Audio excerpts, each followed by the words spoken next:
부산의 대형 유통업체들이 줄 폐업을 예고하고 있습니다. 극심한 매출 부진과 온라인 유통에 점차 자리를 내주고 있는데요. 대형마트의 폐점은 일자리 문제뿐만 아니라 식품 사막화 등 주민 삶의 질에도 영향을 끼칠 전망입니다. 박재한 기자입니다.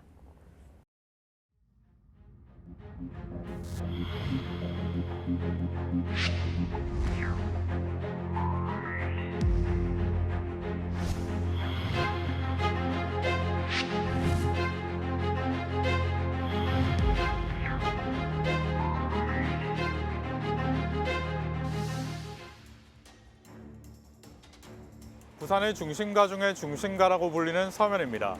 제가 나와 있는 이곳은 서면에서도 중심가에 위치한 백화점입니다.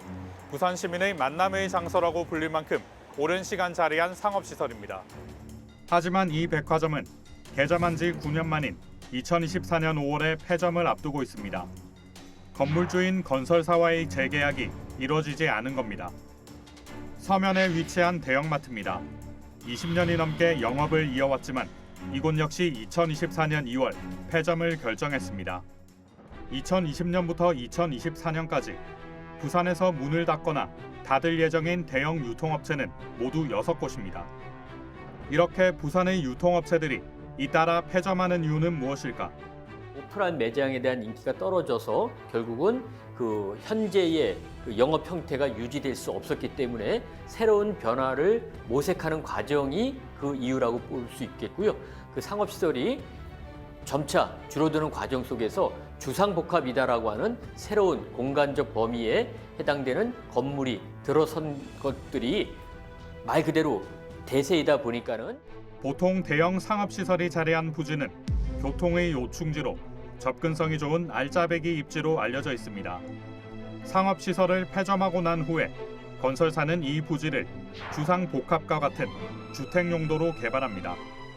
일반적인 아파트를 지을 수 있는 주거지역보다 더 고밀도로 많은 주거시설을 지을 수 있는 땅의 성질을 가지고 있기 때문에 그 땅의 성질, 즉 용도 지역을 적극 활용을 해서 고밀도로 주상복합을 짓고 그에 따른 수익도 상당히 창출할 수 있는 것으로 판단되었다라고 추정이 됩니다. 부산에 잇따라 폐점하는 대형 상업시설의 상황. 단순히 기업의 이윤축으로만 봐야 할까? 통계청에 따르면 2023년 11월 부산 취업자는 168만 3천 명으로 지난해보다 14,000명이 줄어들었습니다. 전국 취업자 수가 27만 7천 명이 늘어났는 데 비해 부산은 오히려 감소한 것입니다. 부산의 자영업자가 줄어드는 데다가 대형마트 폐업의 여파가 반영된 것이라고 볼 수 있습니다. 한 매장이 폐점하게 되면 거의 1,000명 정도가 일자리를 잃는다 이렇게 알고 있거든요. 그래서 저희는 이제 그 고용을 지켜야 된다. 그래서 폐점하면 안 된다 이렇게 얘기를 하는데 그래서 무조건 고용 안정은 기본으로 해야 된다. 폐점을 하더라도 다른 매장에 보내든지 아니면 다시 만들어서 재입점을 시켜서 일할 수 있게라도 해야 된다. 이거를 계속 요구하고 있습니다. 지역 일자리뿐만 아니라 또 다른 문제도 있습니다. 지역의 핵심 상업시설이 주거시설로 바뀌면서 주민 편의성이 줄고 입주민 증가로 교통난이 예상되기도 합니다. 또한 최근 고금리에 부동산 경기까지 침체한 상황이라 고밀개발이 기업 측에 무조건 도움이 될 것이라는 보장이 없다는 우려의 목소리도 있습니다. 우리 부산 지역의 경우에는 다른 지역보다 용도 지역상 일반 상업지역이 많기 때문에 앞으로도 유사한 대형 상업시설이 폐점이 되고 주상복합 형태가 많이 들어설 가능성이 커지고 있는 상황입니다.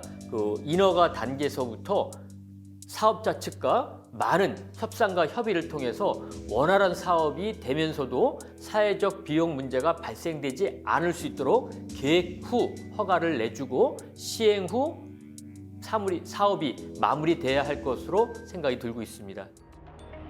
부산에서 잇따라 폐점하는 대형 상업시설. 단순히 하나의 업체가 문을 닫는 것이 아니라 그에 따른 부작용이나 악영향도 함께 고민해봐야 할 때입니다. BTV 뉴스 박찬입니다.